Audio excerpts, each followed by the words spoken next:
है कि यह सुनिश्चित बात है कि जो पदार्थ विद्यमान होते हैं उन्हीं सबकी उत्पत्ति हुआ करती है। बीजात्मक प्राण ही सबकी उत्पत्ति करता है और चेतनात्मक पुरुष चैतन्य के अभावभूत जीवों के अलग अलग प्रकट करता है। एक बार आप मेरे को दीजिए, पॉइंट बाय पॉइंट आराम से एक्सप्लेन करता हूँ। हाँ, ये सुनिश्चित बात है कि जो पदार्थ विद्यमान होते हैं, पदार्थ क्या हैं? धरती, जल, अग्नि, वायु, आकाश, उन्हीं सब की उत्पत्ति हुआ करती है। देखो ध्यान से समझो, उत्पत्ति मतलब मैनिफेस्टेशन, क्रिएशन। तो जो पदार्थ हैं उन्हीं की उत्पत्ति होती है। मतलब क्या कहा जा रहा है इन अदर वर्ड्स, कि अगर कुछ ऐसा है जो पदार्थ नहीं है तो उसकी उत्पत्ति नहीं होती है। यानी जो फॉर्म है उसकी उत्पत्ति होती है, फॉर्मलेस की उत्पत्ति नहीं होती है। आगे बढ़ते हैं। बीजात्मक प्राण ही सबकी उत्पत्ति करता है। इवन दिस प्राण इज अ पदार्थ। और चेतात्मक पुरुष चैतन्य के आभासभूत जीवों को अलग अलग प्रकट करता है। तो this is a very beautiful verse. अगर इसको हम आराम से समझेंगे तो बहुत इंटरेस्टिंग बात यहां पर कही जा रही है, which is very different from जिस तरह से हम चीज़ों को समझते हैं या जैसे हमको समझाया गया है। ये जो 5 पदार्थ हैं उसमें से जो जड़ है या जो वजह है जिस वजह से उत्पत्ति होती है वो प्राण है। प्राण मतलब वायु। धरती इज ऑल्सो नथिंग बट वायु, जल इज ऑल्सो नथिंग बट वायु। आज साइंटिफिकली भी हम ये बात समझते हैं। H2O, hydrogen and oxygen.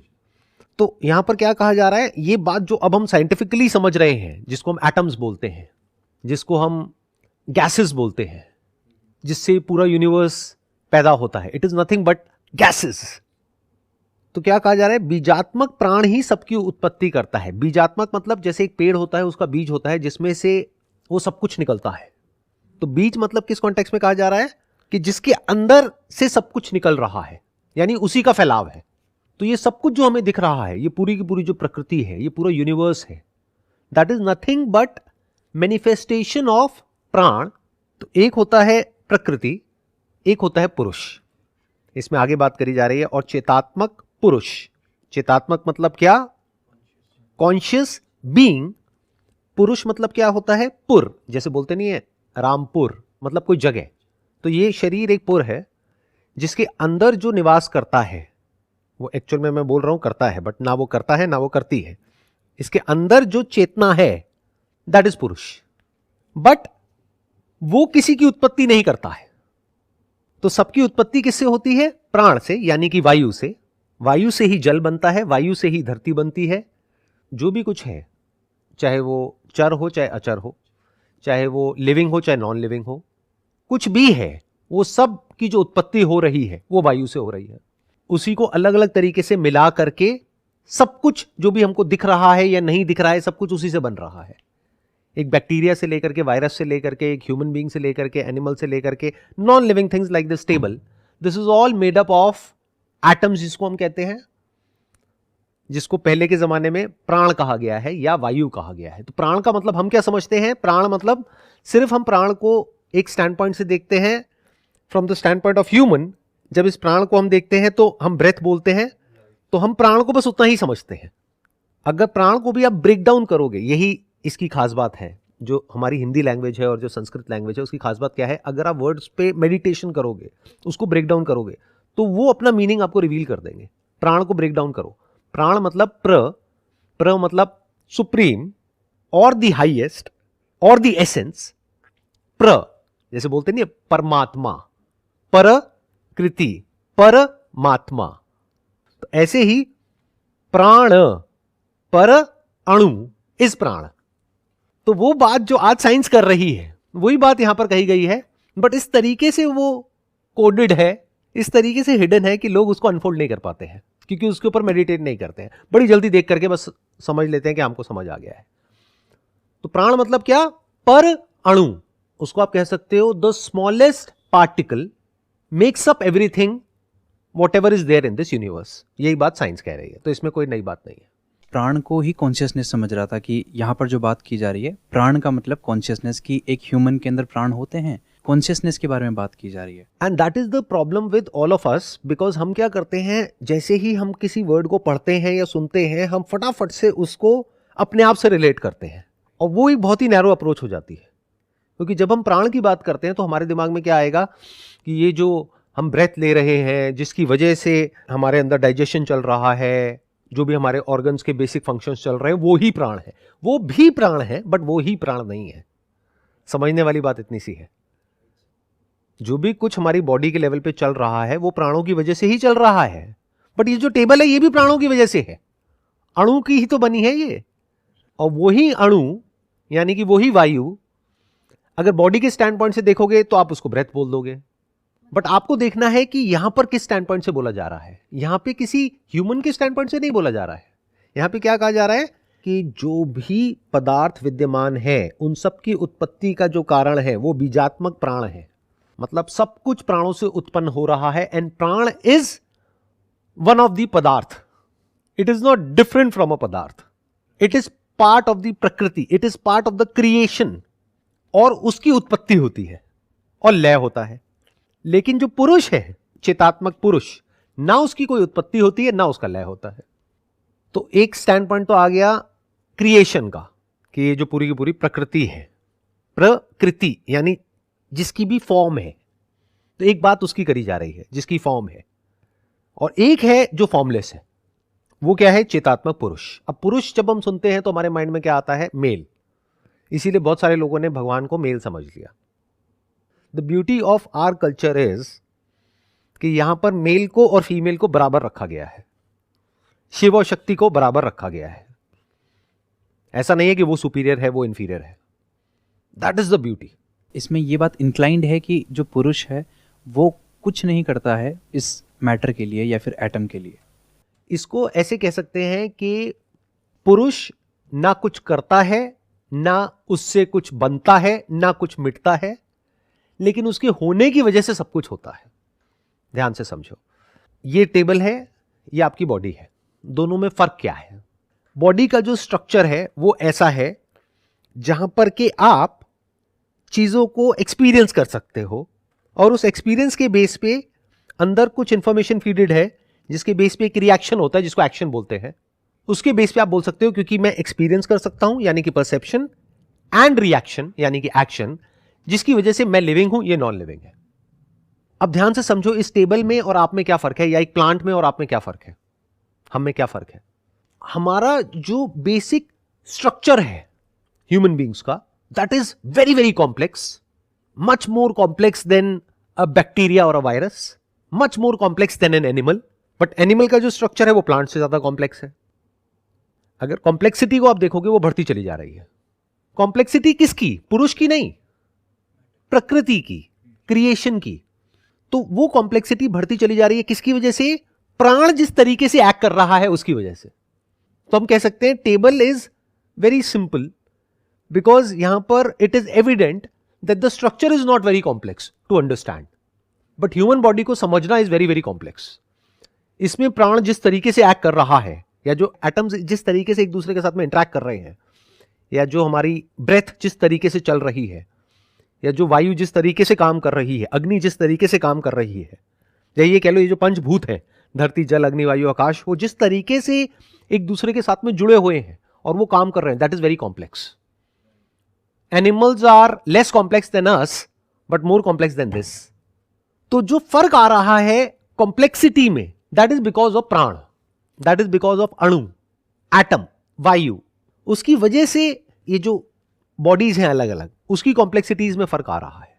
But जो पुरुष है, चितात्मक पुरुष, that is always there everywhere just like space. वो इधर भी है, इधर भी है, इधर भी है, इधर भी है, सब जगह है। उसी को आत्मा कहते हैं। तो हम क्या समझते हैं? आत्मा सिर्फ लिविंग में है और नॉन लिविंग में नहीं है। बल्कि कुछ लोग तो और इसको एक स्टेप आगे ले जाते हैं कि आत्मा सिर्फ इंसानों में है, जानवरों में नहीं है। या कुछ लोग और कोई नया कॉन्सेप्ट बना लेते हैं कि अच्छा आत्मा वही है, वो कभी जानवरों में चली जाती है, कभी इंसानों में आ जाती है। तो अलग अलग तरह के कॉन्सेप्ट्स हैं। नेक्स्ट जन्म में कोई टेबल भी बन सकता है अगर कॉन्शियसनेस सब आप ये कह रहे जो हो। नेक्स्ट जन्म की आप बात कर रहे हो, आपको पहले ये समझना पड़ेगा जन्म और मरण होता किसका है। यहां पर यही तो कहा जा रहा है। उत्पत्ति की जब बात करी जा रही है, that is of what? That is of chetatmak purush या प्रकृति। किसकी बात करी जा रही है? यहां पर क्लियरली बोला जा रहा है कि जो भी पदार्थ विद्यमान होते हैं, दिस बॉडी इज अ पदार्थ, दिस टेबल इज अ पदार्थ, दिस सोफा इज अ पदार्थ, तो उस सब की उत्पत्ति का जो कारण है वो प्राण है। बट इस प्राण दी पुरुष, वो तो भूत है, पंचभूतों में से एक है। धरती जल अग्नि वायु आकाश उन पंचभूतों में से एक भूत है। तो जब जन्म की आप बात करते हो, जन्म और मरण यानी कि उत्पत्ति और लय, क्रिएशन एंड डिस्ट्रक्शन या डिसोल्यूशन, वो होता है प्रकृति का, प्राणों का, अणु का, पुरुष का नहीं। पुरुष मतलब वो जो सबके अंदर विद्यमान है, उसकी ना तो उत्पत्ति होती है ना लय होता है। क्या आप ये कहते हो कि टेबल पैदा हो गई या मर गई? नहीं। बट हम अपने केस में बोलते हैं। क्यों बोलते हैं? उसके पीछे कई रीजंस हैं। एक सबसे बड़ा रीजन ये है कि हमें ऐसा लगता है कि जो आत्मा है वो हमारे में तो है, इसमें नहीं है। सबसे पहला रीजन तो ये पहली गलती हो गई। क्या हमें क्या लगता है कि जो पुरुष है वो हम में तो है बट इसमें नहीं है? ध्यान से समझ लो, पूरी प्रकृति में पुरुष है और पुरुष में प्रकृति है। पुरुष मतलब क्या? आत्मा। And atma, when I am talking about, there is no difference even in atma and परमात्मा। ये एक और एक लेयर है, बट वो अभी इसके बारे में यहां पर बात नहीं हो रही, तो मे भी कभी फ्यूचर में बात होगी तो मैं उसके बारे में बात करूंगा। There is no difference between atma and jivatma. These are just concepts which are there in our mind. मतलब atma is the reality, jivatma is a concept.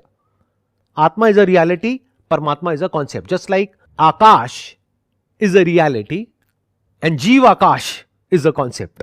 जीव आकाश मतलब क्या? इस बॉडी के अंदर का आकाश, बॉडी के बाहर का आकाश। बाहर का आकाश मतलब परम आकाश, बॉडी के अंदर का आकाश मतलब जीव आकाश। तो ये इल्यूजन्स है सारी की सारी। तो आपको क्या समझना है सबसे पहले कि जो भी जन्म हो रहा है, मरण हो रहा है, या जो भी कुछ हो रहा है, बदलाव हो रहा है, that is at the level of prakriti, not at the level of purush. साफ कहा जा रहा है यहां पे, चेतात्मक पुरुष चैतन्य के आभासभूत जीवों को अलग अलग प्रकट करता है। यहां पर भी एक मिलावट हो गई है, क्योंकि अब जो इसको ट्रांसलेट कर रहा है वो उसी लेवल तक कर सकता है जहां तक उसकी खुद की समझ है, और इसी को कोई इंग्लिश में ट्रांसलेट कर देगा, उसका मीनिंग कुछ और बन जाएगा। बट अगर आप एक्चुअल में समझोगे यहां पर क्या कहा जा रहा है संस्कृत में, तो वो ये कहा जा रहा है कि जो चेतात्मक पुरुष है उसकी वजह से, उसके होने की वजह से आभासभूत जीव अलग अलग तरीके से प्रकट होते हैं। मतलब जो चेतात्मक पुरुष है वो हम सब में एक ही है। हम में, जानवरों में, टेबल में, लिविंग में, नॉन लिविंग में, प्लांट्स में, सब में एक है, बट सब में अलग अलग प्रकट हो रहा है। मेरे में अलग तरीके से प्रकट हो रहा है, आप में अलग तरीके से हो रहा है, जानवरों में अलग तरीके से हो रहा है, प्लांट्स में अलग तरीके से हो रहा है, टेबल में अलग तरीके से हो रहा है। Because of what? Is it because of the पुरुष? इज बिकॉज ऑफ द प्रकृति। इसको ऐसे समझो, लाइट एक ही है, बट वो लाइट अलग अलग तरीके से दिख रही है डिपेंडिंग अपॉन कि किस मटेरियल को हम उसके आगे रख रहे हैं। किसी डायमंड को रखोगे तो एकदम से सामने 7 रंग दिखने लग जाएंगे। कोई ऐसे सरफेस को रखोगे जिसके आर पार लाइट नहीं जा सकती है, तो वहां पर वो लाइट रिफ्लेक्ट होगी। मान लो कोई व्हाइट कलर का हमने रिफ्लेक्टर रख दिया या थर्माकोल रख दिया, तो उसके पार कुछ नहीं दिखेगा, लाइट रिफ्रैक्ट नहीं होगी, रिफ्लेक्ट होगी। तो it's not because of the light, it's because of the substance that we are seeing it differently. ऐसे ही ये जो चैतन्य है, जिसको कॉन्शियसनेस बोलते हैं, वो अलग अलग प्रतीत हो रही है because of the difference in the composition of our bodies और दीज इंस्ट्रूमेंट्स। उसकी वजह से अलग अलग दिख रही है। इसका और एक और एग्जांपल देता हूं। जैसे फॉर एग्जांपल इलेक्ट्रिसिटी है, बल्ब के थ्रू निकलेगी तो प्रकाश है। वो इलेक्ट्रिसिटी अगर पंखे के थ्रू एक्सप्रेस होगी तो मोशन है। तो इलेक्ट्रिसिटी कुछ नहीं कर रही है वहां पर। ये जो मोशन है और जो प्रकाश है, this is because of the material of the thing, and consciousness is not a thing.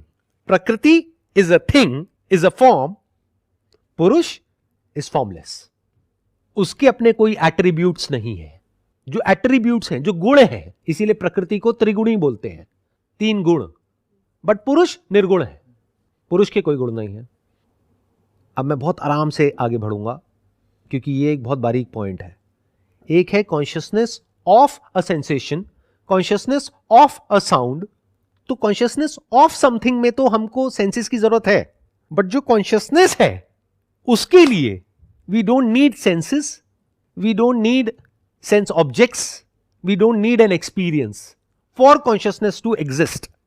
मतलब आत्मा के होने के लिए, पुरुष के एग्जिस्ट करने के लिए इससे फर्क नहीं पड़ता कि ये टेबल है या बॉडी है या कोई जानवर है, that is always there, just like space. हम परसीव कर पा रहे हैं, टेबल परसीव नहीं कर पा रही बिकॉज ऑफ ए थॉट। एक थॉट बीच में आ रहा है कि हाँ कॉन्शियसनेस है। क्या ये बात सही है? कुछ हद तक सही है, कुछ हद तक नहीं है, इसको ध्यान से समझना। मैं आपको एग्जाम्पल से बताता हूं, तब ज़्यादा क्लियर होगा, बिकॉज कॉन्शियसनेस के स्टैंड पॉइंट से एकदम से समझना थोड़ा सा मुश्किल हो जाएगा। तो बहुत सिंपल एग्जाम्पल देता हूं लाइट का। हम कब कहते हैं कि लाइट है? जब वो दिखती है। जब लाइट नहीं दिखती है तो हम क्या कहते हैं? लाइट नहीं है, डार्कनेस है। जैसे अर्थ के बीच में और सन के बीच में हम क्या कहते हैं? डार्कनेस है, लाइट नहीं है। क्या वहां पे एक्चुअल में लाइट नहीं है? लाइट है। इतने सारे स्टार्स हैं, उन सबकी लाइट ट्रैवल कर रही है, सन की लाइट ट्रैवल कर रही है, तो वहां पे डार्कनेस क्यों है? क्योंकि लाइट तब दिखती है जब सामने कोई मटेरियल होता है, या तो अर्थ हो या मून हो या कोई सब्सटेंस हो। जब लाइट उससे टकराएगी तो लाइट दिखेगी, तब हम कहते हैं कि लाइट है।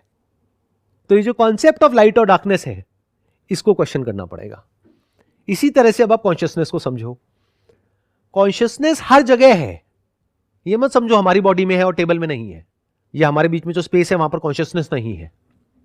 कॉन्शियसनेस हर जगह है। जैसे ये बात हम उपनिषद्स में पढ़ते हैं कि, और आप भी कह रहे हो जैसे कि कॉन्शियसनेस इज एवरीवेयर, लेकिन हम क्या इस चीज को रियलाइज कर सकते हैं कि consciousness is everywhere? Yes, you can. That is sound of silence. You can say that is sound of silence, but you are saying it on the basis of जो आपने मेरे से सुना है।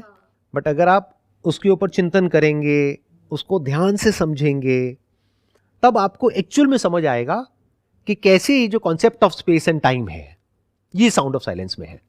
बट अगर आप सीधा बोल रहे हैं कि that is the sound of silence, that is on the basis of जो आपने मुझसे सुना है, but you have to spend a lot of time, lot of effort, lot of energy and one pointed focus in understanding this thing. इसमें यही बात करी जा रही है कि जो कॉन्शियसनेस है that is always there, but जो कॉन्शियसनेस के होने का आभास है उसको हम कॉन्शियसनेस बोलते हैं। This is an error. Light की रिफ्लेक्शन को हम लाइट बोलते हैं, और जब लाइट की कोई रिफ्लेक्शन नहीं होती उसको हम डार्कनेस बोलते हैं। तो एक्सपीरियंस जो पॉसिबल हो पाता है that is because of the qualities of the senses and instrument. जैसे चमगादड़ की बॉडी के थ्रू जब हम देखेंगे तो रात है, हम अपनी बॉडी के थ्रू देखेंगे तो दिन है। तो एक्चुअल में क्या है? दिन है, रात है, रोशनी है, अंधेरा है। दैट डिपेंड्स अपॉन कि किस इंस्ट्रूमेंट के थ्रू आभास हो रहा है। इसको ऐसे देखो, इंस्ट्रूमेंट्स अलग अलग जगह पर अलग अलग है, डिपेंडिंग अपॉन कि उसका एवोल्यूशन कैसे हुआ है। एक मच्छर की बॉडी है, एक किसी जानवर की बॉडी है, प्लांट की बॉडी है, हमारी बॉडी है। तो सेंसेस के थ्रू जब कोई परसेप्शन ब्रेन तक, या जो भी ऐसा ऑर्गन है जहां तक वो पहुंचती है, जहां पर के आभास होता है, यानी पता लगता है, दैट पता लगना is because of consciousness. But वो जिस तरीके से पता लगा या जो पता लगा, that is because of the instrument. We are talking about कि जो कॉन्शियसनेस है दैट इज अबाउट ऑल ज्ञान, उसी के अंदर सारा ज्ञान है। तो क्या कॉन्शियसनेस के अंदर इंफॉर्मेशन होती है? Information is also part of the matter. गड़बड़ क्या होती है, हम इंफॉर्मेशन को और मैटर को अलग अलग करके देखते हैं। क्या मैटर इंफॉर्मेशन नहीं है? Every material is nothing but a permutation and combination of information, and information is matter. दोनों को अलग कैसे करोगे? Everything in this universe is matter arranged in a particular way, उस वे को इंफॉर्मेशन बोलते हैं। सो ये जो इंफॉर्मेशन है कि वो मैटर किस तरीके से जुड़ा हुआ है, this is not different from the matter, this is part of the matter. In other words, हम क्या समझते हैं कि जो कंप्यूटर हार्डवेयर है वो अलग है, सॉफ्टवेयर है वो अलग है। अरे hardware is also made up of information, and software can be stored in a hardware, तो that is matter. If something can be stored in an object, is that not an object? Although it is a subtle object, but it is also an object. एक हो गया subtle object, एक हो गया gross object. Subtle object क्या है? जो pen drive में इंफॉर्मेशन स्टोर्ड है। gross object क्या है? पेन ड्राइव है। But pen drive in itself is a piece of information put together, और पेन ड्राइव के अंदर जो है वो भी इंफॉर्मेशन है। हो सकता है पेन ड्राइव के अंदर ही एक इंफॉर्मेशन है जिससे पेन ड्राइव्स बन सकती है, तो अब दोनों को अलग कैसे करोगे? तो ये जो पूरा का पूरा स्ट्रक्चर है इस पूरे यूनिवर्स का, प्रकृति का, that is all happening on its own accord because of the laws of the nature, जिसको त्रिगुणी प्रकृति बोलते हैं। और जो पुरुष है वो निर्गुण है। उस लेवल पर कुछ भी नहीं होता है, यानी आत्मा के स्तर पर जो मैं हूं उस लेवल पर ना तो कुछ बन रहा है ना मिट रहा है। तो जन्म किसका हो रहा है और कौन मर रहा है? अगर कॉन्शियसनेस को हम आत्मा कह रहे हैं तो क्या जब हम मर जाते हैं तो कॉन्शियसनेस हम में से निकल जाती है? आपका ये जो क्वेश्चन है उसमें मैं आपसे काउंटर क्वेश्चन करता हूं। अभी आपकी बॉडी के अंदर स्पेस है, yes. तो जब आप मर जाते हो, यानी ये बॉडी मर जाती है, तो क्या वो जो आपकी बॉडी के अंदर की स्पेस है वो स्पेस आपके अंदर से निकल जाती है? No. वो स्पेस कहाँ जाती है? It stays ना, that space. वो कहाँ रहती है? बॉडी तो जल गई, तो बॉडी के अंदर जो स्पेस थी वो कहाँ गई? और क्या बॉडी के अंदर स्पेस है या स्पेस में बॉडी है? स्पेस में बॉडी है। जब ये बॉडी चलती है तो क्या हमारे बॉडी के अंदर की स्पेस भी चलती है या बॉडी स्पेस में चल रही है? बॉडी स्पेस में चल रही है। क्लियर है? क्लियर। तो whatever is happening, it's happening in consciousness. But जिसको हम कॉन्शियसनेस बोलते हैं that is the experience of consciousness. तो जब तक हमको कुछ दिख रहा होता है, कुछ सुनाई दे रहा होता है, तब तक हम कहते हैं कि मैं हूं। जब वो होना बंद हो जाता है हम कह देते हैं हम नहीं है। तो कोमा में क्या होता है? क्या आप होते हो या नहीं होते हो? जैसे मान लो कोई इंसान 20 साल तक कोमा में है, क्या वो है या नहीं है? सर है, पर उसको रियलाइजेशन नहीं है कि वो है। जैसे कॉन्शियसनेस जो है, पर हम उसके एक्सपीरियंस या रियलाइजेशन को कॉन्शियसनेस समझ के पूरी लाइफ जीते रहते हैं, तो कन्फ्यूजन्स होती है और हम वो एक्सपीरियंस कर नहीं पाते हैं। जैसे कि लाइट के रिफ्लेक्शन को हम लाइट समझ के एक इल्यूजन में जीते हैं, और जो सच है वो ये लाइट को एक्सपीरियंस करना, जानना कि डार्कनेस है तो लाइट एग्जिस्ट कर रही है, बस हमें वो दिख नहीं रही है। तो सेम कॉन्शियसनेस के साथ है। और एक और मज़ेदार बात क्या है, आप कह रहे हो कि हम वहाँ पर जीते हैं, हम एक्चुअल में वहाँ पर नहीं जीते हैं। ये तो बहुत आगे के लेवल की बात हो रही है इस वक्त यहाँ पर। मतलब यहाँ तक तो कोई बात नहीं करता है। एक्चुअल में हम जहाँ पर जीते हैं उसको ईगो बोलते हैं, उसको अहंकार बोलते हैं। अहंकार मतलब अहम का आकार।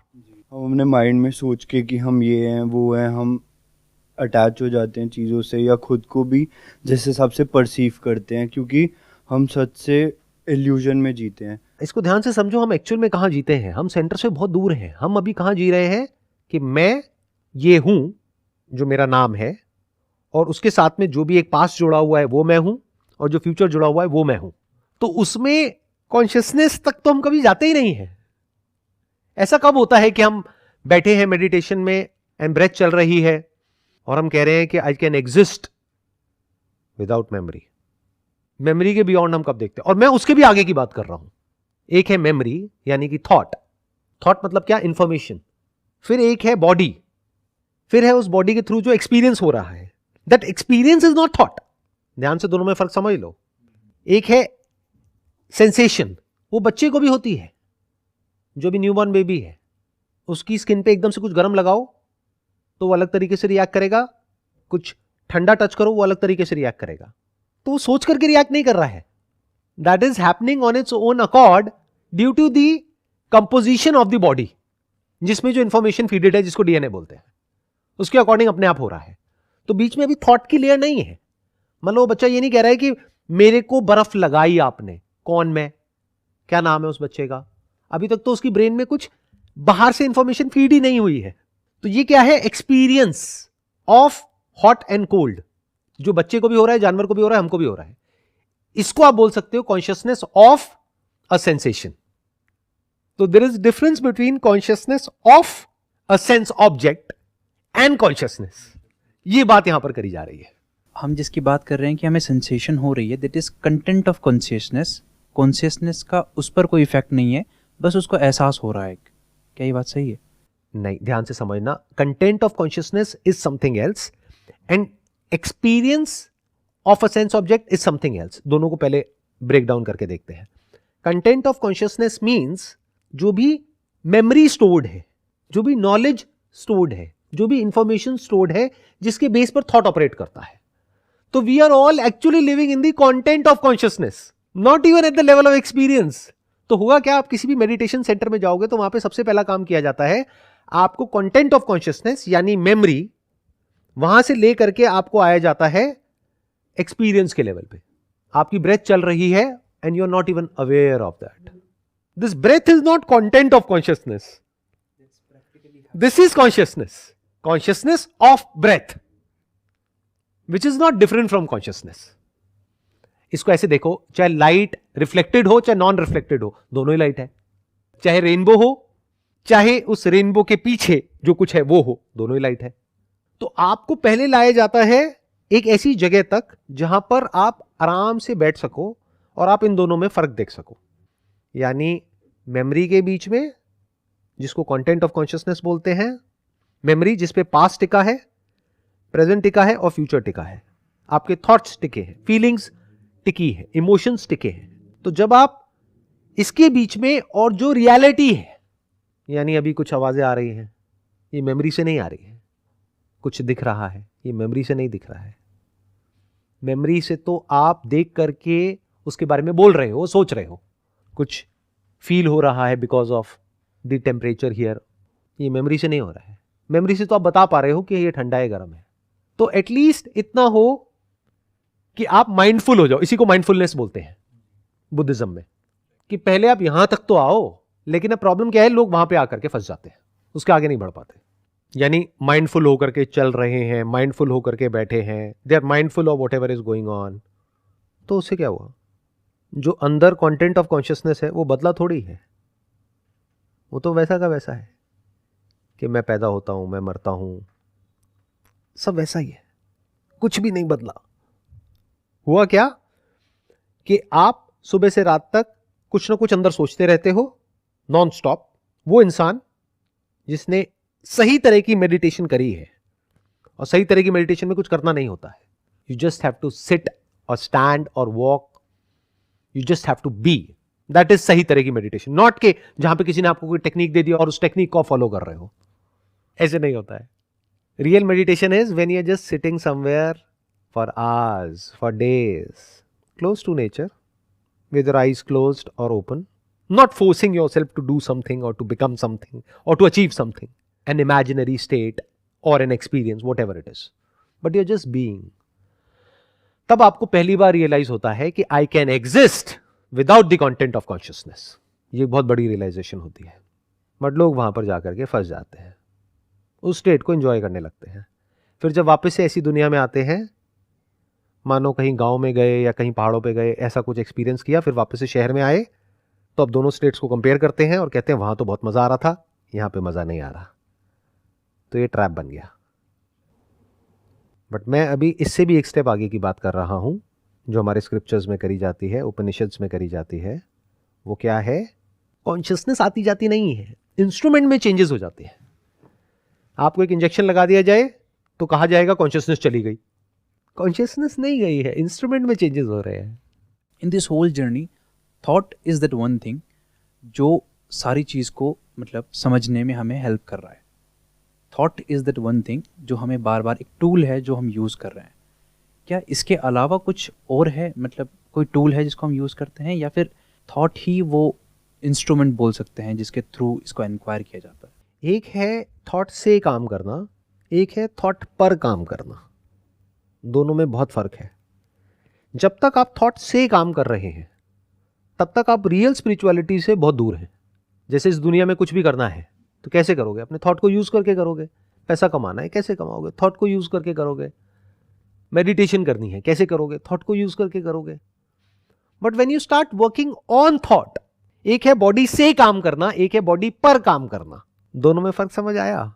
बॉडी से आप काम कर रहे हो उसको बॉडी बिल्डिंग नहीं कहेंगे, बट बॉडी पर काम कर रहे हो उसको बॉडी बिल्डिंग कहेंगे। ऐसे ही जब तक आप थॉट से काम कर रहे हो, there are lot of people who are working on the path of spirituality and meditation and all these things, but they are working through thought. They are using thought for something with a motive और with an outcome in mind, ये करके ये होने वाला है। तब तक आप स्पिरिचुअलिटी से कोसों मील दूर हो, जो रियल स्पिरिचुअलिटी है। But the day you start working on thought, what is thought? That is the beginning of spirituality. Thought के सेंटर में क्या है? मैं। क्या ये मैं सिर्फ एक थॉट है या रियलिटी है? I am not giving you an answer, I am just telling you how to question. What is thought? Not how to do this through thought, because whenever you asking how to anyone, that could be a spiritual guru और this और that is implied कि आप एक step by step process चाहते हो या फिर आप एक रास्ता चाहते हो वहां तक पहुंचने के लिए। That is all in the realm of thought. But when you are asking what is thought, that is the beginning of spirituality, because you are asking what is mind, जिसके साथ में क्या जुड़ा है? What is ego, not how to overcome ego, which is the foolish question. अगर ego है तो overcome करो ना। तो when you start your inquiry on thought, then there is a possibility that you will come upon something that has got nothing to do with thought, that is untouched by thought. और उस level पर मैं या कोई भी कुछ भी बोलता रहे, that is not relevant, क्योंकि एक्चुअल में वहां पर कुछ भी नहीं कहा जा सकता है। ना आप कह सकते हो कि मैं हूं, ना आप कह सकते हो कि मैं नहीं हूं। उस जगह पर साइलेंस होता है।